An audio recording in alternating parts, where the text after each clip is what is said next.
दोस्तों राम राम। एक बार पुनः सबसे नमस्कार और आप सभी का स्वागत है दिव्य राजन चैनल पर। अब दोस्तों जैसे जैसे घड़ी आते जा रही है ना, मॉनसून सत्र के तिथि करीब आते जा रही है, तारीख करीब आ रही है जब मॉनसून सत्र शुरू होना है। उससे पहले जैसे आप सब जानते हैं कि मोदी सरकार ने यूनिफॉर्म सिविल कोड को बनाने के लिए या इम्प्लीमेंट करने के लिए, हालांकि इम्प्लीमेंट तो तब होगा जब उसका ड्राफ्ट तैयार हो जाए और पटल पर आ जाए, फिर दोनों सदनों से पास हो जाए, फिर राष्ट्रपति जी के हस्ताक्षर हो जाएं। उसके पहले ही मतलब आप सब समझ गए होंगे मैं क्या कहना चाह रहा हूं। बाजार गर्म हो गया है। मतलब साफ है कि विरोध के स्वर from every nook and corner आने लग गए हैं, जिसमें सबसे प्रमुखता से विपक्ष तो होता ही है।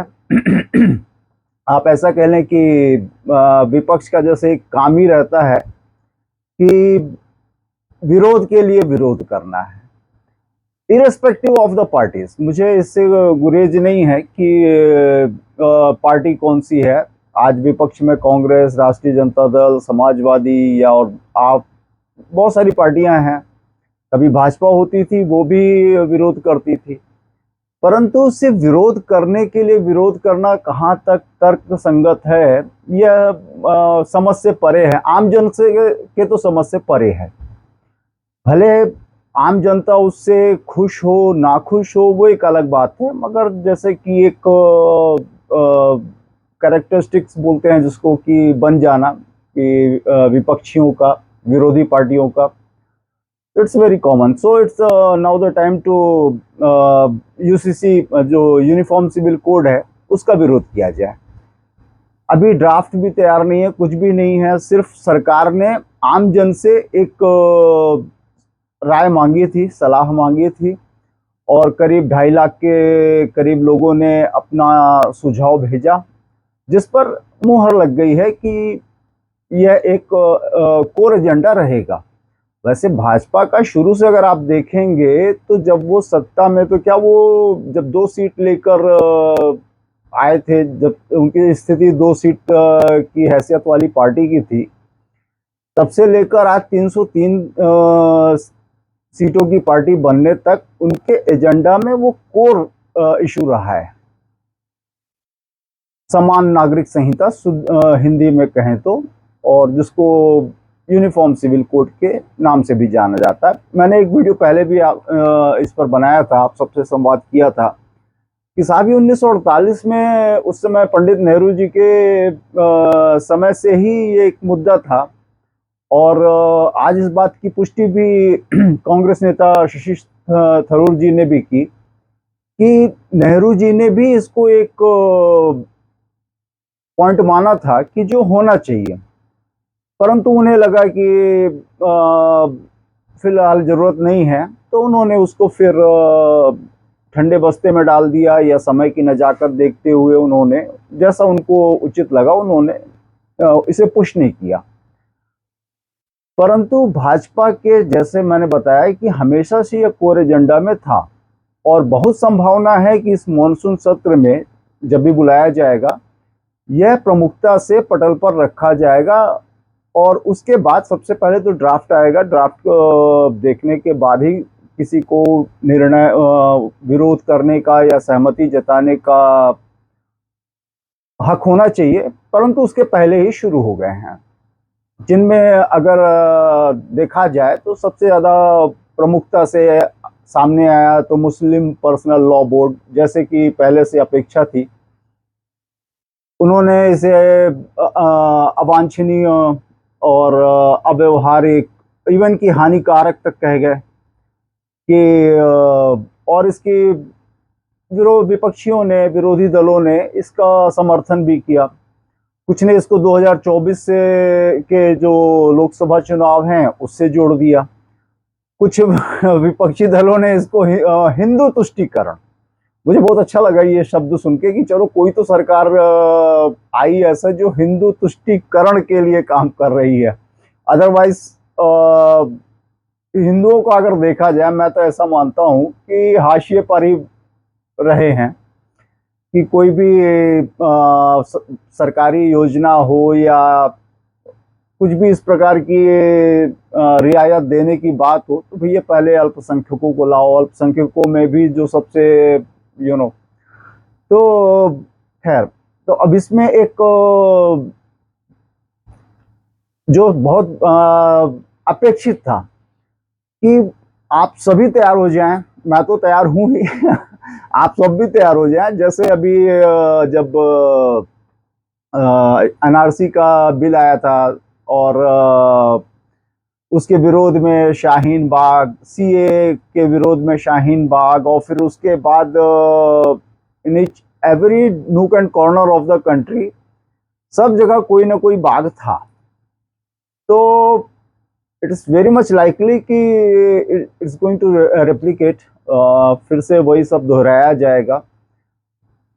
हम आमजन सिर्फ एक सीधी सी जो हमारी अपेक्षा रहती है, ठीक है आपको विरोध करना है, आप विरोध करें, संवैधानिक तरीके से करें, और आपको इसके लिए हमारा संविधान पूरी इजाजत देता है। बस ख्याल ये रखें कि इससे आम जन प्रभावित ना हो, आम जन को तकलीफ ना हो। क्योंकि देखिए, हम तो ये जानते हैं कि विपक्ष में जो भी है उसको विरोध करना ही है, इररिस्पेक्टिव ऑफ जो भी बिल लाया गया उसके क्या पॉजिटिव्स हैं, क्या नेगेटिव्स हैं।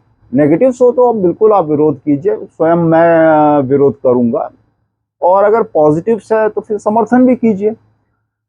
परंतु साहब अब वो तो बात रही नहीं, और आज भाजपा को अगले साल 10 साल कंप्लीट होने, 1 दशक होना है। तो इस दौरान जो पार्टियां सत्ता से बाहर हैं, स्वाभाविक है कि भाई वो तो चाहेंगी कि कैसे भी हो उनको सत्ता में आना है। उसके लिए फिर बहुत सारे, आप कह लीजिए, they all know, it's all understood कि what measures they are going to take.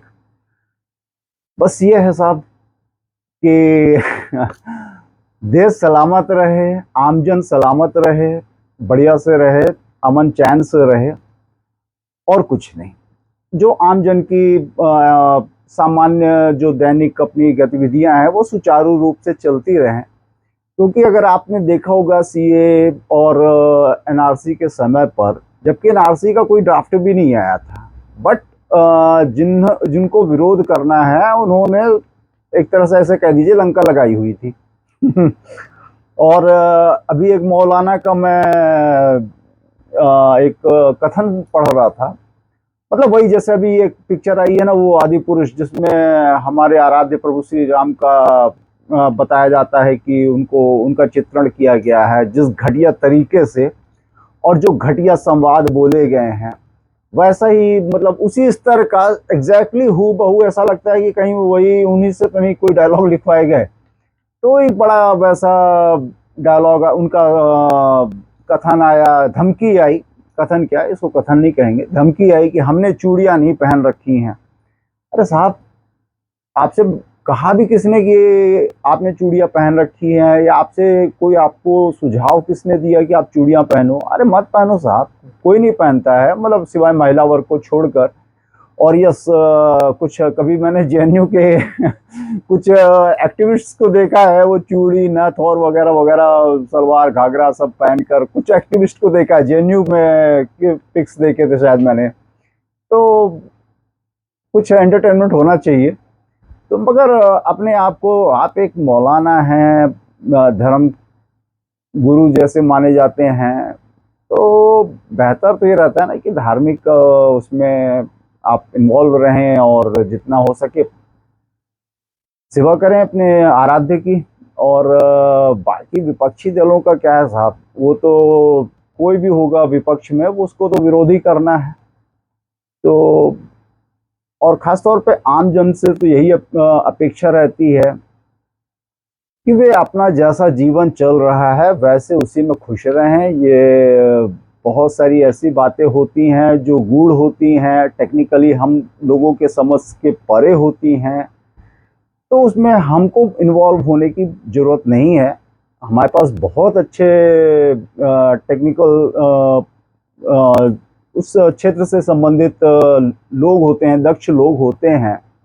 अगर यूनिफॉर्म सिविल कोड आ रहा है तो स्वाभाविक है कि हमारे पास बहुत अच्छे विधि विशेषज्ञ हैं जो उसके सारे पहलुओं पर ध्यान देंगे, देखेंगे, समझेंगे। फिर उसके बाद दोनों सदनों में उसको पेश किया जाएगा, तदुपरांत उसको फिर राष्ट्रपति से सहमति मिलेगी, तब वो जाकर इम्प्लीमेंट हो पाएगा। उससे पहले ये एक जो कहावत है कि रुई ना कपास जुलाहो में लट्ठम लट्ठा, मजा नहीं आता। बिना आग के धुआं उठे तो बात समझ से परे होती है। बेहतर यही रहेगा कि सरकार को पहले ड्राफ्ट तो लेकर आए, उसको हमारे विशेषज्ञ पढ़ें और उसके प्रोस एंड कॉन्स को समझें। उसके बाद फिर जब आपके सामने आ जाए तब आप ड्राफ्ट लेकर बोलिए कुछ। अभी से सारा ये सब अगर आप उद्गार निकाल देंगे तो उस समय के लिए क्या बचेगा। होप आप सबको मेरा संवाद समझ में आया होगा, और समझ में आया, अच्छा लगा तो प्लीज़ लाइक एंड सब्सक्राइब करना मत भूलिए, और इसी प्रकार से आपका प्रोत्साहन बढ़ता रहे। आप सभी को बहुत बहुत धन्यवाद। जय श्री राम, जय हिंद, वंदे मातरम।